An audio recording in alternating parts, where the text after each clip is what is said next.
And the name strategic coach came out of one of his clients when he went in to see him. And this was like in the 80s, 1980s, that he said, "Oh, the strategic coach is here," right? And it was like, "Oh, good." So we trademarked that name and, started a company by that name and came up with a plan to do a group workshop and then created marketing and, sold it. And I think we had 6 people in our first workshop. Welcome to the Cashflow Fight Club podcast. In the Champions Corner edition, I'm Mike Deaton, and together with Lydia, my co-host in life, business, and this podcast, we're taking you into the training room, deep in the dojo, sharing the secrets of what it takes to forge a champion. We're digging deep into mindset mastery, high-performance habits, best-in-class behaviors, and bringing you the tips and techniques that maximize human potential, brought to you from some of the best in the business. So grab your buds and your seat. Hit subscribe and get ready to up your game. Let's do the show. Let's do it.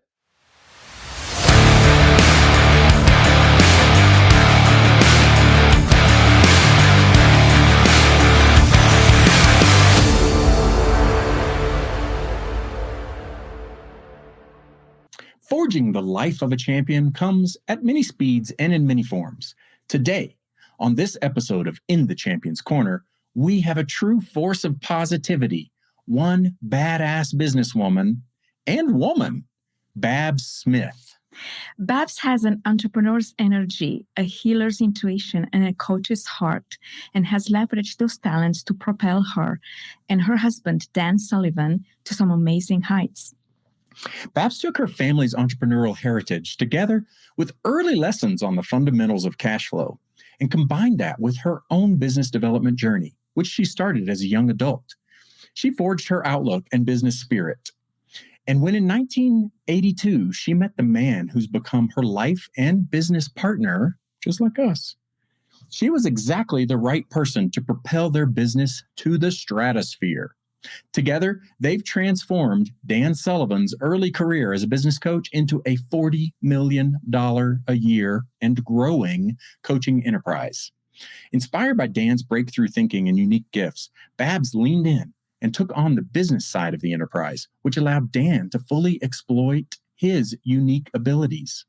In today's episode, Babs shares key milestones of her life that shaped her into the woman she is today, and how together she and Dan have found a formula that's enabled not only tremendous business growth, but the ability to transform lives of thousands of entrepreneurs worldwide.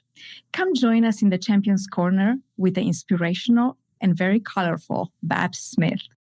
All right. Welcome, Babs, to the podcast. We're so happy to have you on today.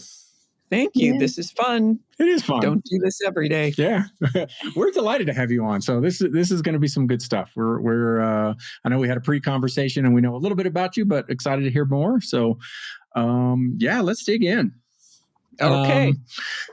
Gosh, so much to cover. So why don't, if you don't mind, spend a little bit of time just talking about your early days, like where'd you come from and what made Babs Babs?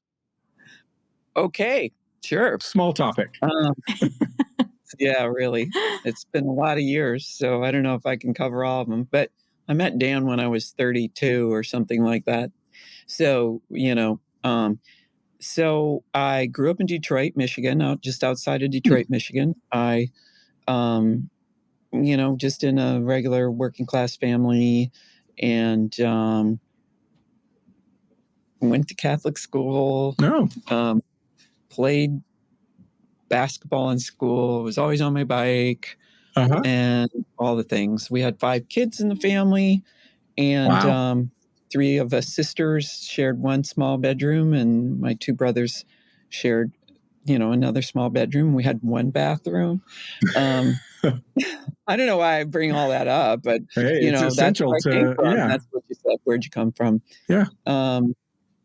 Yeah. And I think you mentioned before your one or both of your parents ran a shop, like they had a. My mother's family she grew up in northern Michigan. Well, not the Upper Peninsula, but the northwestern part of Michigan in a little town called Leland, and her family started the Leland Mercantile, Mm-hmm. which was a big general store. Was right on Lake Michigan. Everything was right on Lake Michigan. She grew up there. We went there every summer. So her family were entrepreneurs, Uh-huh. and at least her mom and dad were. And my father's family, my father was born in 1898. His father went to West Point and graduated in 1893 from West Point. Wow. And they were both in the First World War. Mm-hmm. And my grandfather was killed in the First World War.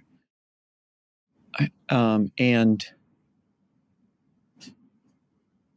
he was the highest ranking U.S. officer killed in the First World War. Oh, wow.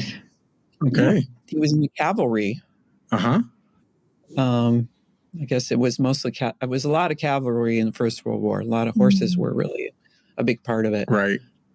But they were in separate, my father joined as soon as he could when he was 18. So he was in maybe the last 2 years of the war. Yeah. So my father's side fought in every single war on the U.S. side. I don't think they were in the Revolutionary War, but I'm not entirely sure. I'm not sure about the Civil War, but no, I think they were in the Civil War. And his mom's family was on one side and his dad's family was on the other side. Okay. Wow. But yeah. Okay. Some deep roots. Deep roots. Commanders and entrepreneurs. That's where I came from. Okay. I like it. And I think if I recall, you mentioned, you some lessons were imparted on you as part of that as a child in terms of, I guess the importance of cash flow and savings and not getting into debt and those kind of things.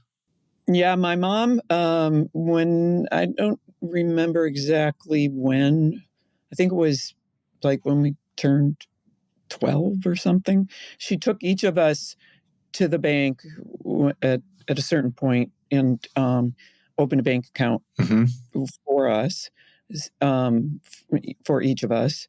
And, so taught about saving and taught about compound interest. So it was compound interest that she, introduced me to. I can't say I completely grasped it, but it was sort of like as I started to become more independent and more entrepreneurial, I was cognizant of the compound interest. Yeah. Also, her family, her father, bought whole life insurance for himself and each of his kids. They didn't report on him buying it for his wife, which was like, oops, big omission. Yeah.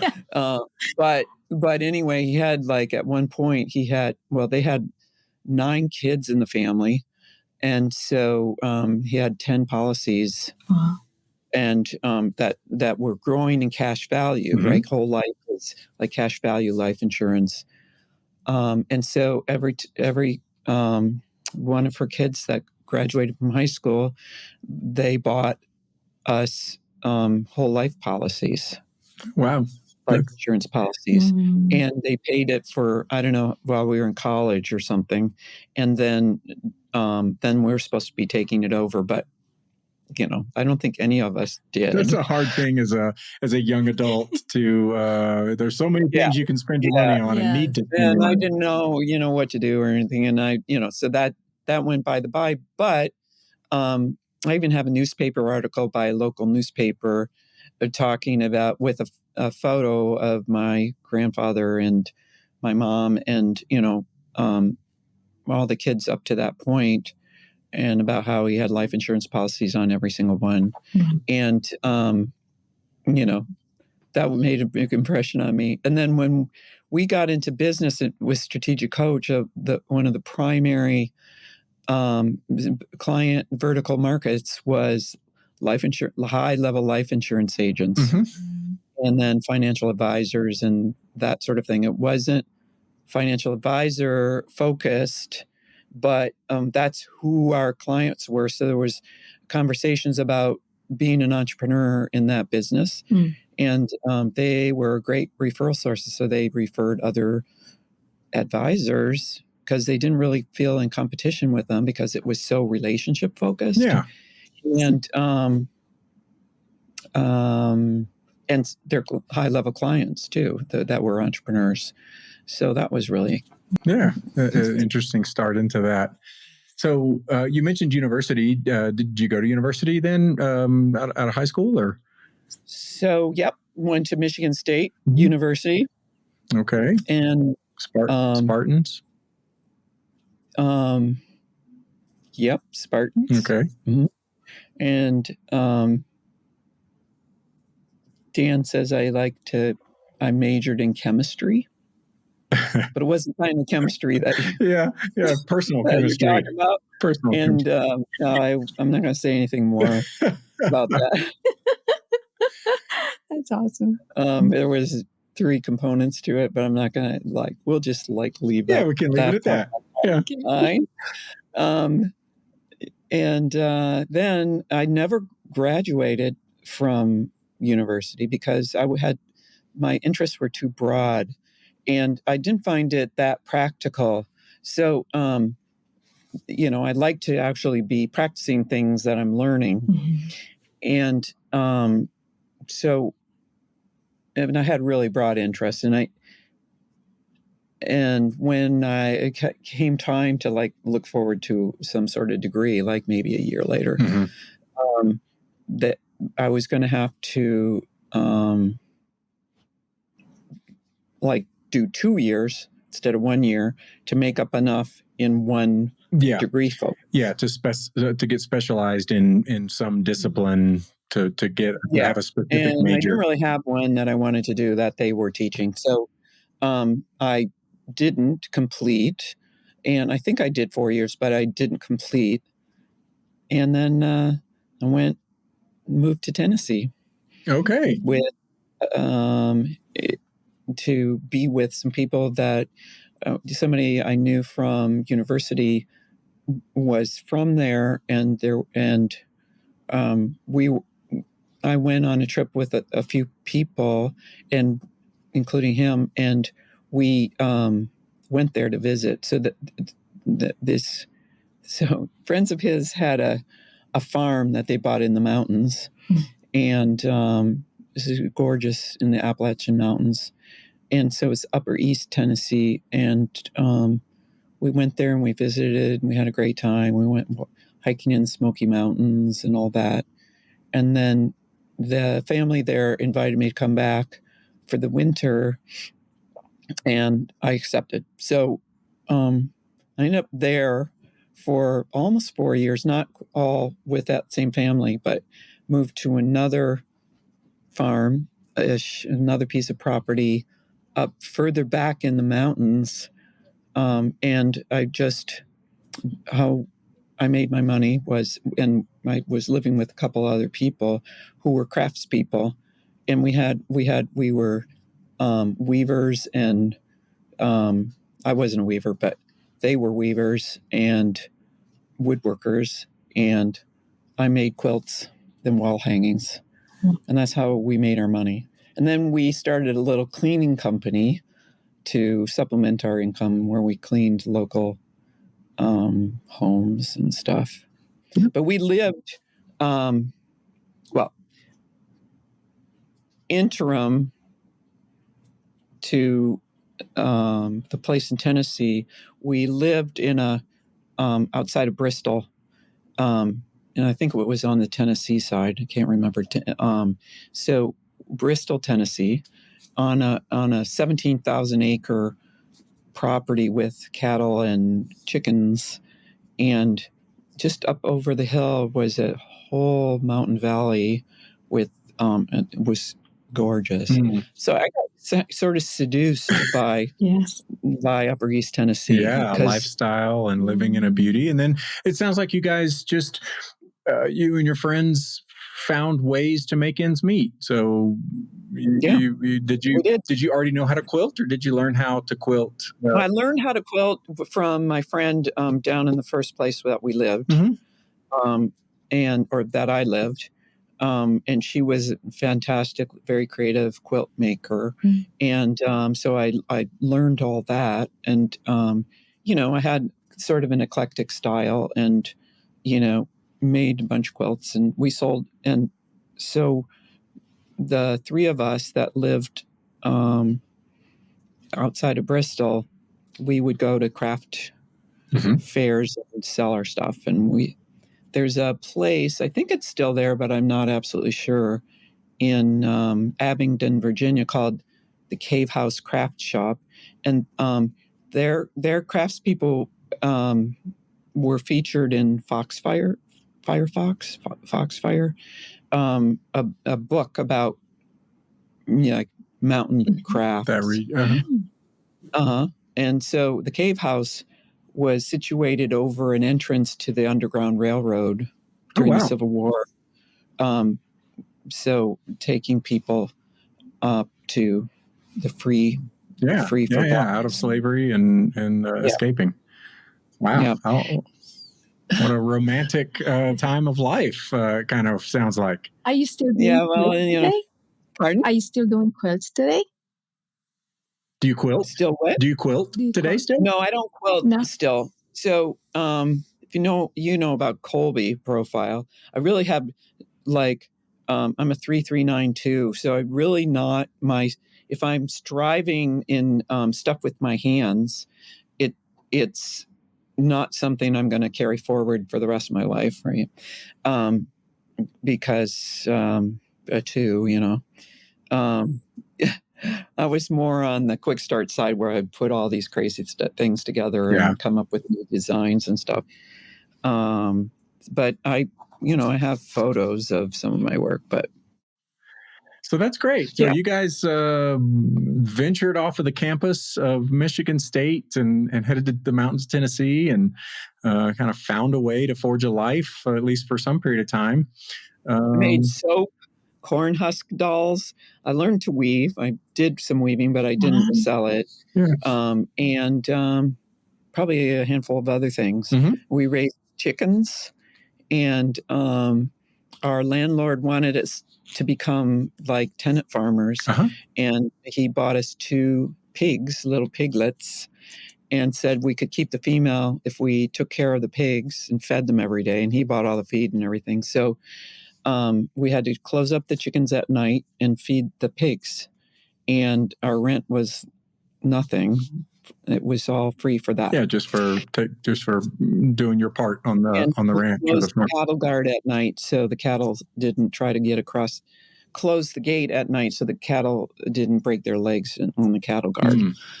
Wow! And then we moved further up in the mountains, and then like 2 years after that, I guess I decided if I didn't get out of there, I'd never get out of there. Come back to civilization, because it was not civilization, really. Sure. Yeah. Definitely a remote lifestyle.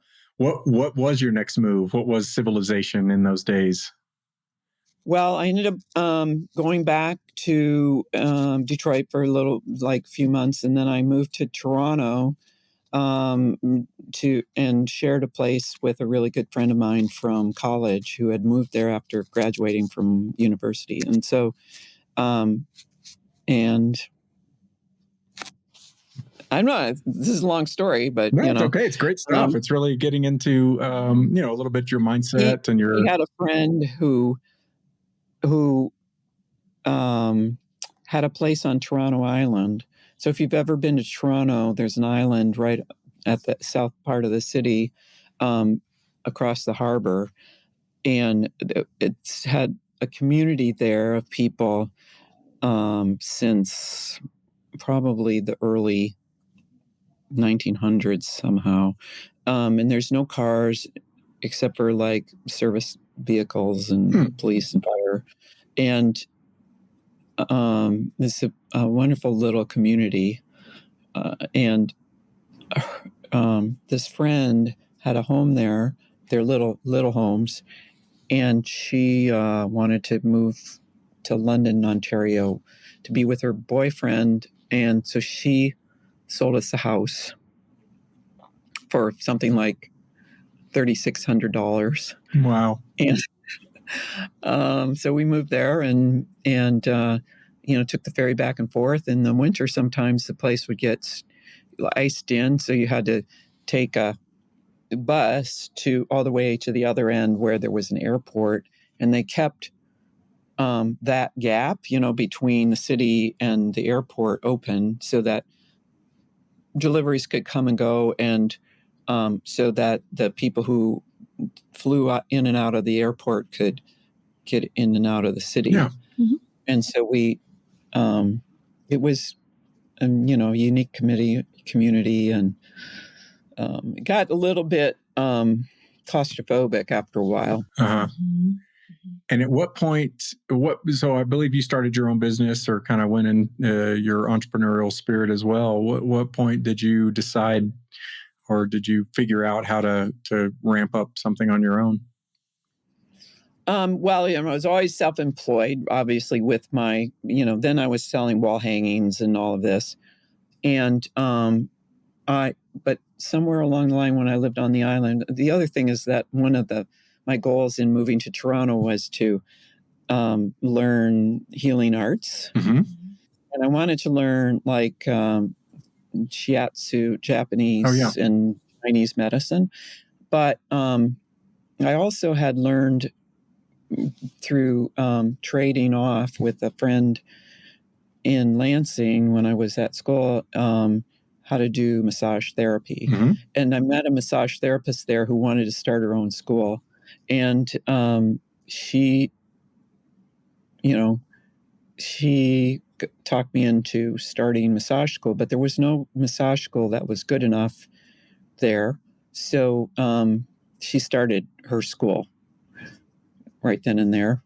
And so that was my next way to make money, was massage therapy. I got licensed and everything. And then I met Dan. When I met Dan, so I took this little sabbatical to work in Vancouver and Montreal and Vancouver for about a year. And then I came back and I met Dan Sullivan. Mm-hmm.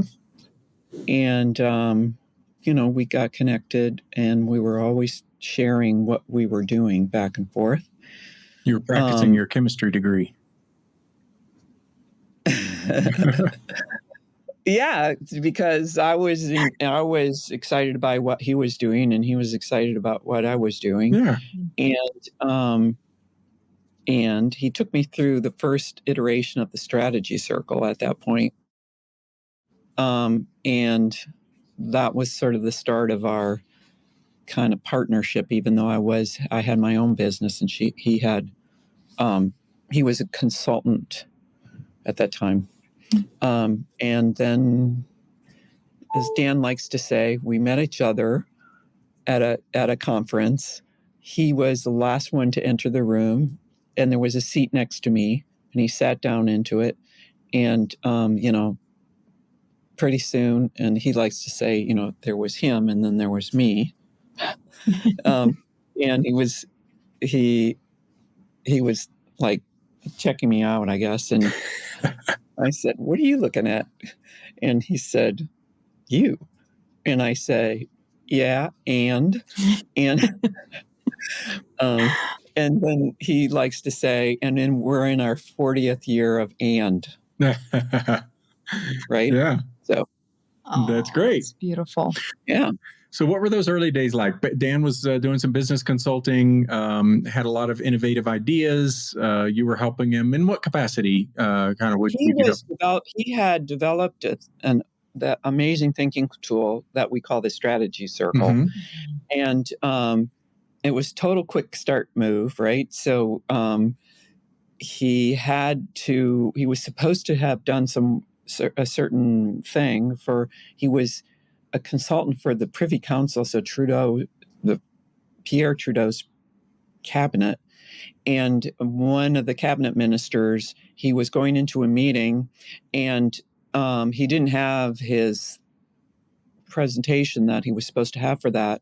So he said, okay, so if it's all right with you, I'd like to ask you some questions, and he made something about, and then maybe we can do this at the end, the other thing.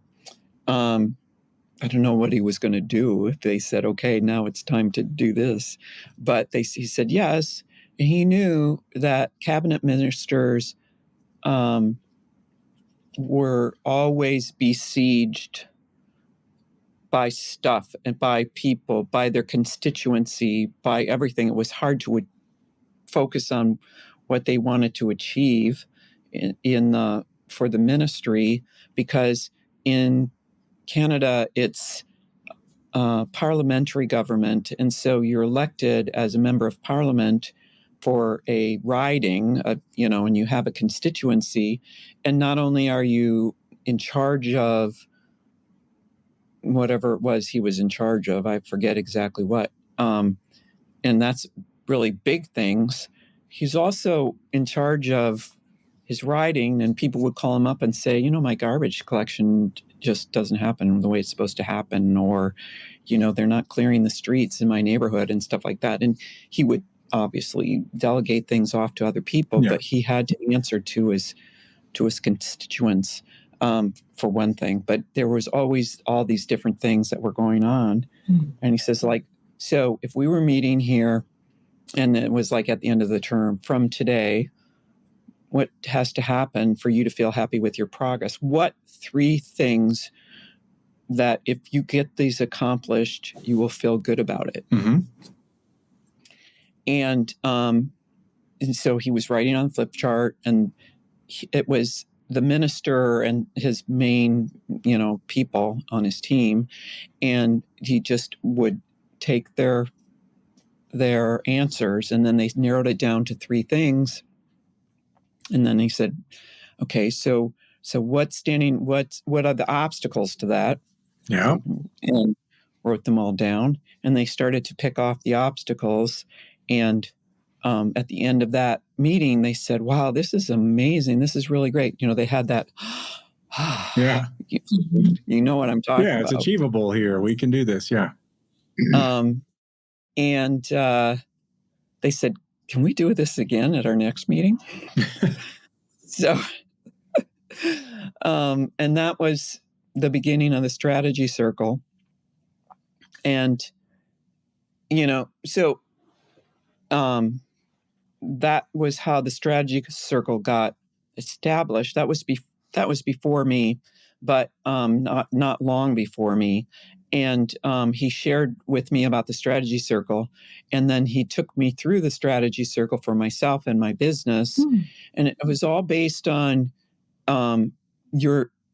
so how he was doing it was all based on your central service to others, which is kind of like unique ability. But if you, each of you has a unique ability, and in your company, you have a central service to others, right? Your company. Yeah. That's how a product or service or something.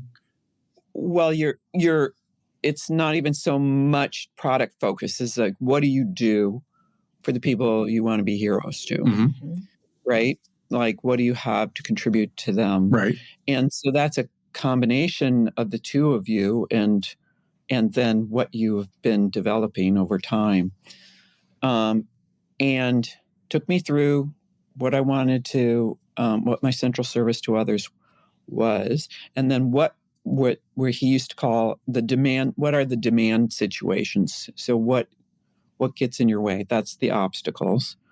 And then we had an answer for each of the obstacles, and broke them down, and and I had that same aha feeling. And then I said, this is going to be really big. And he said, oh, what, your business? And I said, no, this strategy circle. Yeah. Yeah. So where did you take, Dan was practicing the strategy circle with a few clients. I don't know if he Right. purchased it, but he used it in your business. How did it transform from, those early days into a robust coaching platform, I guess, which is maybe where he went Yeah, next? I actually didn't use it in my business, but it was helpful for me in Yes. approaching my business. Okay. Mhm. Um, he, well, what happened next was, um, he went bankrupt because he was good at making money, but he wasn't good at anything else. I mean, he was good at making money. He was good at his thinking process and Yeah. thinking tools, Mhm. communications. He was working for I guess the cabinet minister was head of communications department. And he had some good achievements, but he had borrowed money and, and one thing led to another. And he went bankrupt. It was actually the second bankruptcy that he went through eventually. Right. Mhm. And so, um, but all along the way, I would be saying things like, um, because we were learning about each other's businesses and we're like supporting and what are you doing and all that kind of stuff. We became friends at first before we really got together as a couple. Yeah. And, but I started saying at a certain point, um, why are you doing that? Let's get somebody else to do that. That was before we even were in business together. And it's not me, but what else? Who else could do that? Because I knew that he had this unique ability in his head of his way of thinking, his way of communicating, and coming up with strategies for people. And the more he could do that, the more successful he would be. Mhm. When he went bankrupt, he was sort of searching for what to do and how to make money. And you can't really start a company right then. I forget exactly how that worked, but um, I said, well, why don't you start with the strategy circle like you took me through and go around and find people who can tell you who to talk to about this. So he had some people, some of them high level life insurance agents, and he said, um, let me take you through what, friends for a long time and take you through what I'm developing as a new thing. And then at the end, he said, who else do you know that might benefit from this? He wasn't pitching them for their business. Some of them said, well, I'd like to do that, right? He started having meetings with people and charging up front for it because that's how he went bankrupt is he was waiting for people to pay him. And in the government, they don't pay you right away, if you're working for the government. And there was different contracts that were slow to pay. And so he just couldn't keep up with things. Mhm. But that was a lucky break because, Yeah. So yeah. cash flow was a bit of an issue, just the timing of cash payments versus what he was doing. And he was able to, out of that, adjust in such a way that he kind of refined his model a bit, found a different niche of clients, Yeah. and he just kept So knocking on doors. we took a lot of the things that from so about the experience transformer, right? Yes. So we took the things that were what didn't work and transformed them. So the not paying right away was payment up front. The and the other thing was he decided he didn't want to work for any big organizations. He wanted to work for the business owner themselves, right? And then he started to get clients when he could finally do that, who he could charge up front, have I think it was a 5-hour meeting with him to do the strategy circle, and he would get paid for it on the spot. And then he had follow-up meetings. So I think he charged $2,500 for the 5-hour session, and 12,000, Yeah, something less for the others. Yeah. Yeah. And those were like 2-hour sessions. But it was quarterly. And then he started to develop the basic structure and outline for, that was the basic structure and outline. And then, but meanwhile, back at the ranch, we had moved in together, and we had moved in together, I think it was 1983. And we decided that we were going to file jointly for tax returns, right? And he hadn't filed in a few years. And it took us a few years to get all our stuff together and file. And then we got the bill for our back taxes and stuff. And it was like, oh my God, and put it in the drawer. Like, Yeah, if I can't see it, it's not there. So, what are we going to do now, right? And then on the day that I was meeting, so we ended up getting married. I think this is probably after we got married in 86. Somebody had referred me to an accountant because I had asked around for an accountant for our business. And so I had an appointment with this accountant, and I was at home, and the phone rang, and I answered it, and it was somebody from Revenue Canada, and it was like, we're not going away. We're gonna, we're gonna come after you, kind of thing. And so I was like, okay.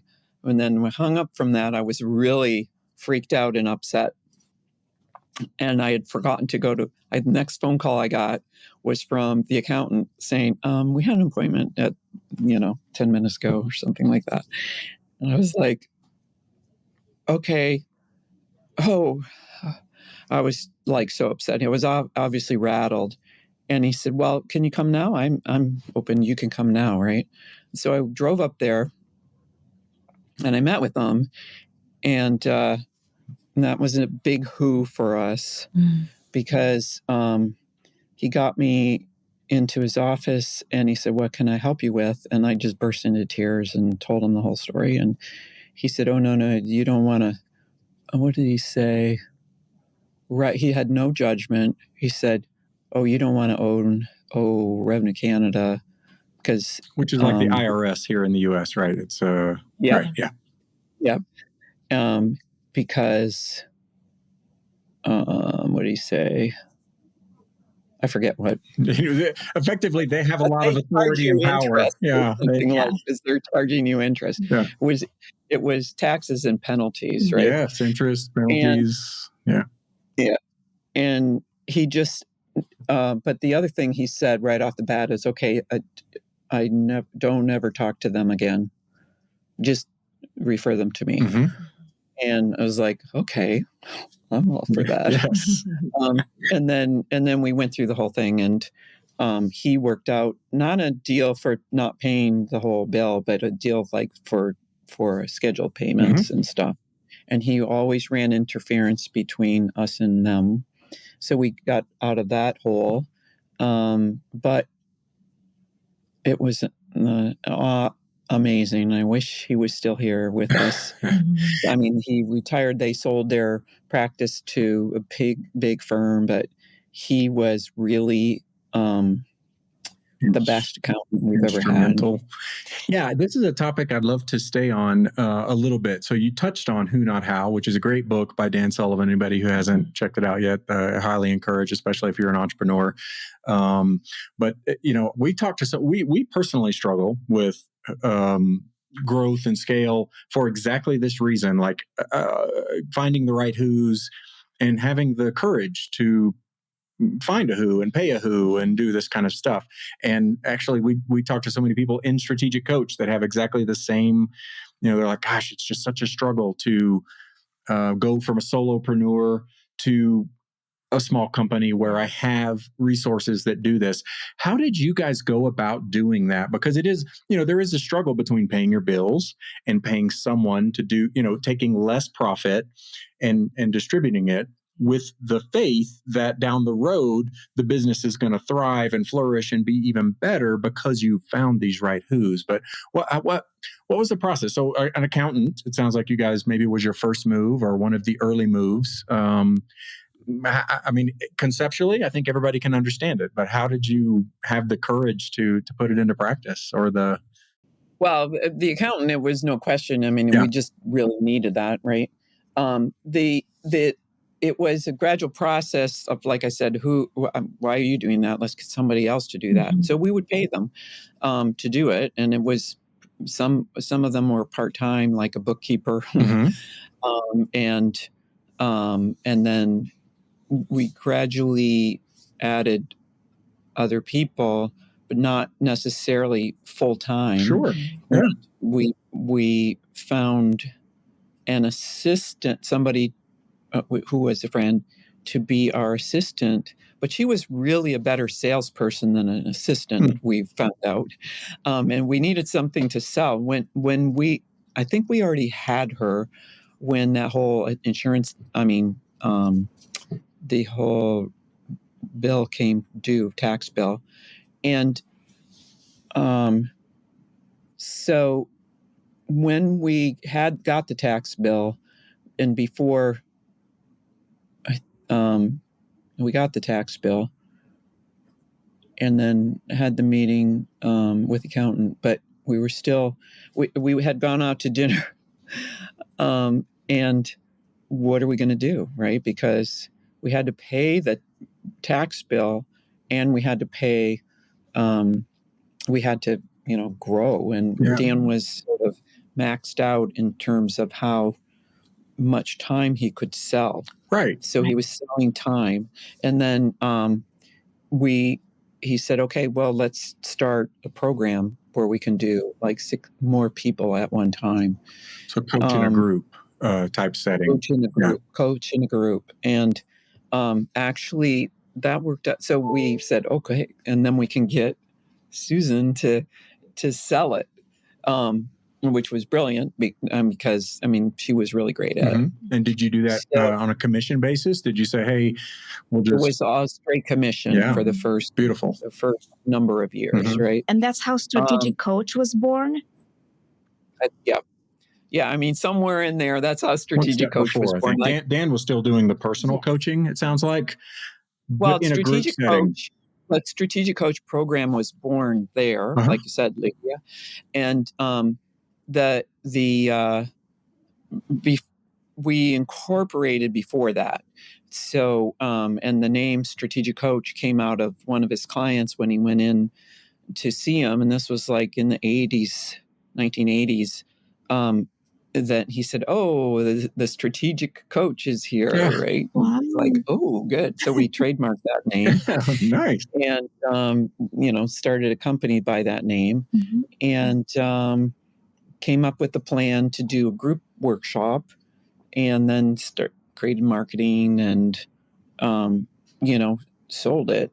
And I think we had 6 people in our first workshop. And Dan was eating ice cubes during the workshop. Susan and I were at the back, and Dan was pouring water and drinking it and coaching.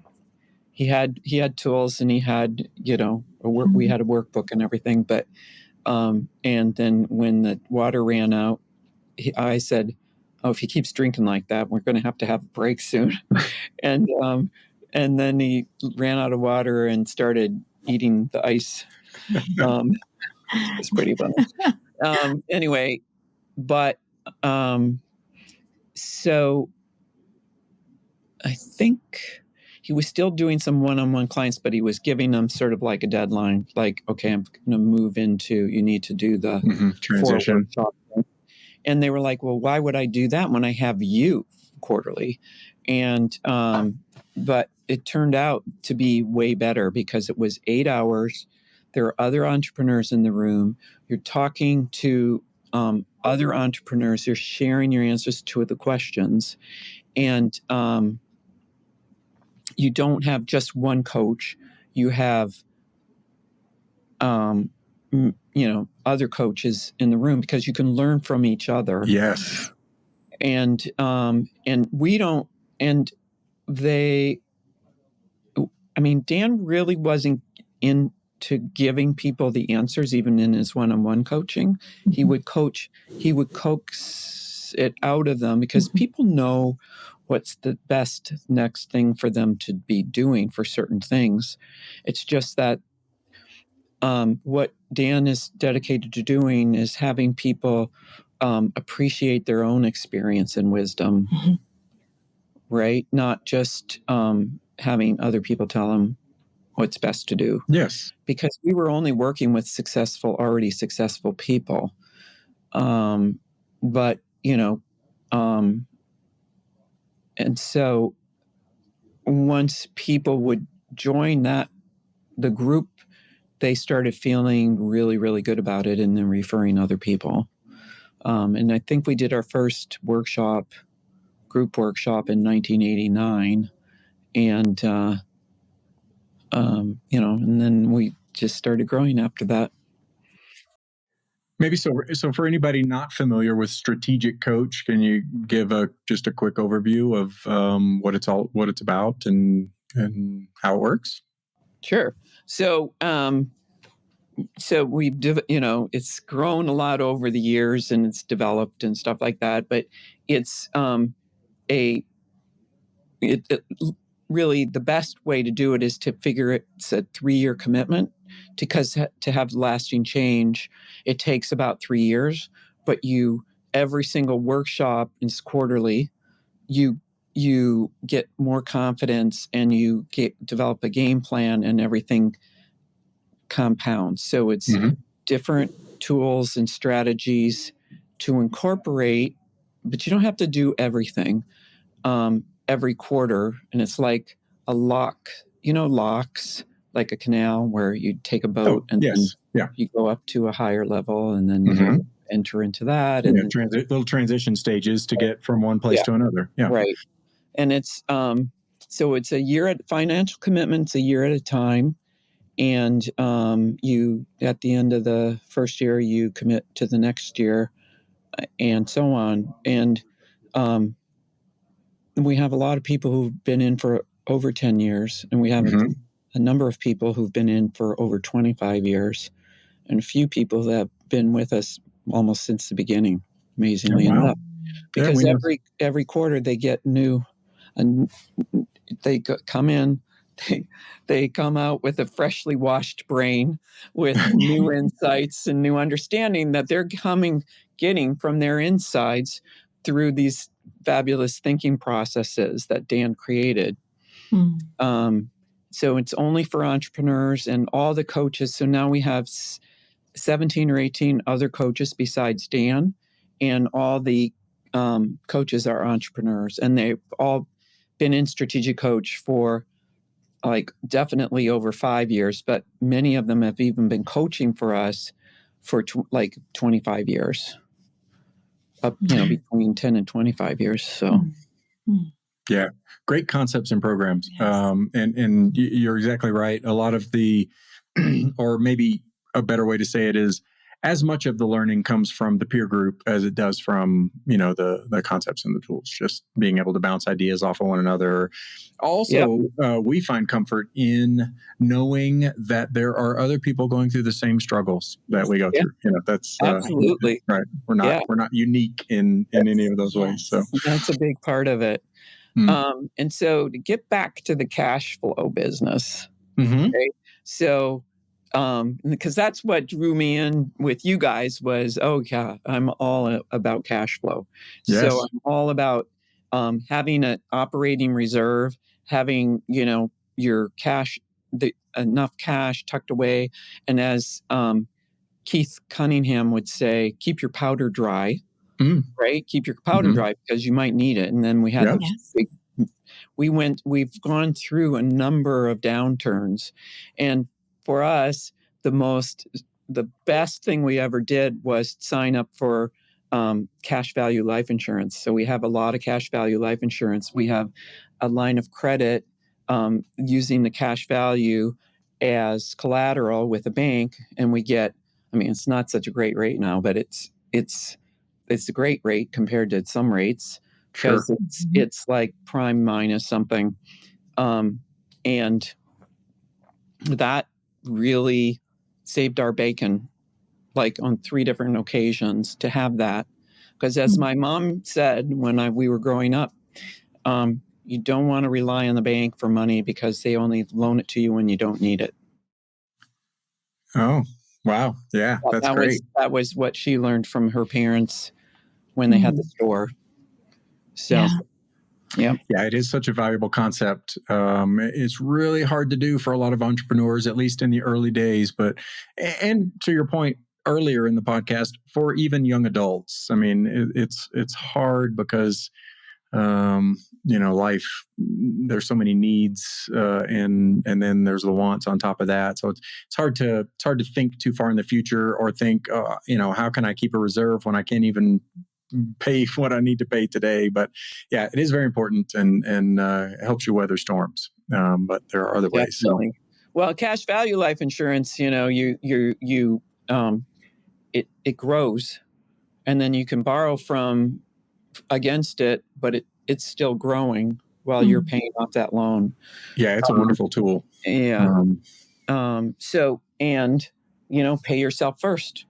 It's not unique to us. It's a common advice: is pay yourself first and reserve 10% of that for the rainy day. That's your powder that you're keeping dry. Yes. And if you have to conserve on your expenses in order to do that, that's what you do.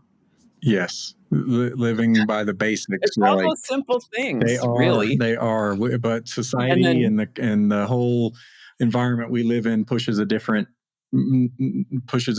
concept most of the time. It's hard to adhere to those principles. It's not hard to adhere to those principles, but there's a lot of pressure. The different concepts is and then take your free days off the calendar up front. Free days up front. So then you get more productive on your focus days and your buffer days. Yes, this is a concept I was hoping we get around to, but another of Dan's concept is allocating your time in blocks of free days, heavy focus days, and then these buffer days where you kind of take care of everything in between. As we've learned, you have to start small and then work your way to, I don't know what percentage of time you guys have as free days these days, but I'm sure it's more than 50%. And we take about, still it's been steady over many years, around 155 or something free days a year. Yeah. Okay. So 40, 50, 40, 45%, something like that. But yeah, a wonderful concept. And exactly that point, that you refresh and recharge on your free days so that then you're more productive on your focus days and you get more and bigger things accomplished because of that, rather than just like most people do. They grab a little slice of free time here, but I'm always on and working in some fashion and stuff. So yeah, great. Yeah. So, Dan hadn't taken a free day in his life before that. Yeah. Like most entrepreneurs, right? He says, because he was always kind of into the business, right? And when we met, I was into free days because our family, they weren't entrepreneurs, my mom and dad, but we always went on vacation and stuff like that. So I was carrying that out in my life, even though I had my own business. And then, that was kind of a condition of us getting together. Was good for you. Yeah. He became an early convert, and he created the term free days and made it the cornerstone of So our cornerstones are unique ability, do what you do best and gives you the most energy Mhm. and makes the most money. And then you could do it for the rest of your life, and you keep getting better at it.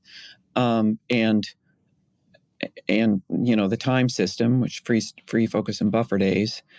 And what was the third one? Unique ability, free focus and buffer. Who, not how, And, potentially. I'm not sure, but well, yeah, there's who, not how. We didn't call it who, not how in those days. But in order to focus on your unique ability, the leverage. you have to get people Right. to do all the other stuff.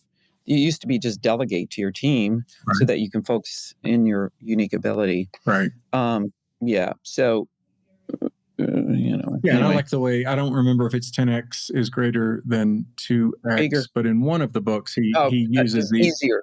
he uses the analogy of actors, because I think it comes a little bit from the world of cinema. Mhm. But an actor is able to hone his craft only because he's able to go off and rejuvenate, but also do some focus practice work and become more skilled, and then you can command a higher value when you are on, right? So you think Yeah. of some of the top actors in the world, they get millions of dollars just for a smaller amount of time. Well, he was in theater in his early college career. He wanted to do that, but then he was like, he realized that wasn't going to really cut it. That wasn't really his unique ability. Right. But the phrase that we used, and especially until Frank Sinatra died, was Frank Sinatra doesn't move pianos. Yeah, that's right. He sings. Right? So,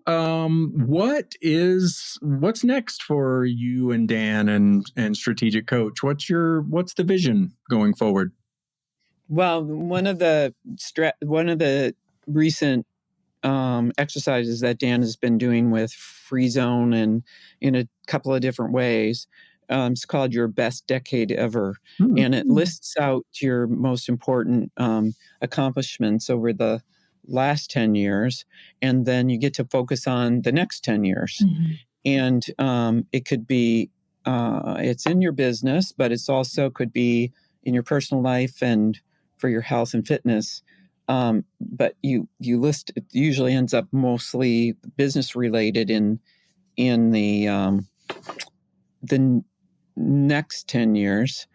And then there's an exercise that goes along with it on what is the most important improvements that you want to make in your health and fitness in order to make that happen, and then in your business in order to make that happen. And so when I run the company, what I was doing those exercises, and I did it more than once, I identified a goal for by the end of the 10 years to be at 100 million. We're at about 40 million, a little over 40 million now in revenue, and 100 million, which isn't 10 times, but it's a big goal. Yes. So that's exciting. And we're also, at the same time, we have a goal to reverse our age continually. So since we started the program, and I had a focus on health and fitness and everything, and Dan in the year 2000 and something came up with an exercise called the Lifetime Extender, which you're familiar with. And at that time, it was, why do people die? Money, friends, and purpose. Like no money, no friends, no purpose by that time. So it's kind of like, how long, do you want to live, and what do you want to be right before you die? All that. I won't give away the goods, secret. But it's kind of like if you consciously focus on what you need to do now in order to be healthy and fit and happy and have friends and purpose and all that, then you can continually develop that as you go forward. So now, and that was nutrition and health and stuff, we didn't teach that, but now there's so many breakthroughs in terms of regenerative medicine and health that you can actually reverse your age. And right now, Dan is at the top of the leaderboard for Imagine that. True Diagnostics has a thing called Longevity Olympics or something like that. Uh-huh. And so, and there's a couple of leaderboards, different ones for the different measures that they do. And he's at the top of the leaderboard for the pace of aging. And he's not competitive about it, but now that he's number one, he wants to stay number one.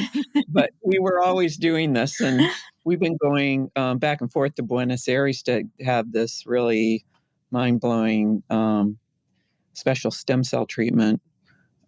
We've been going back, and we went once, and then we're going back in a couple weeks to have our second series of treatments. So stay tuned on that. Okay. Right? Well, you look great. Yes.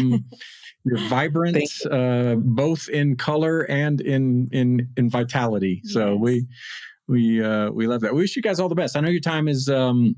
We were able to grab just a little bit of slice of your time, and we do appreciate it. There's so much more that I would love Thanks to. for having me.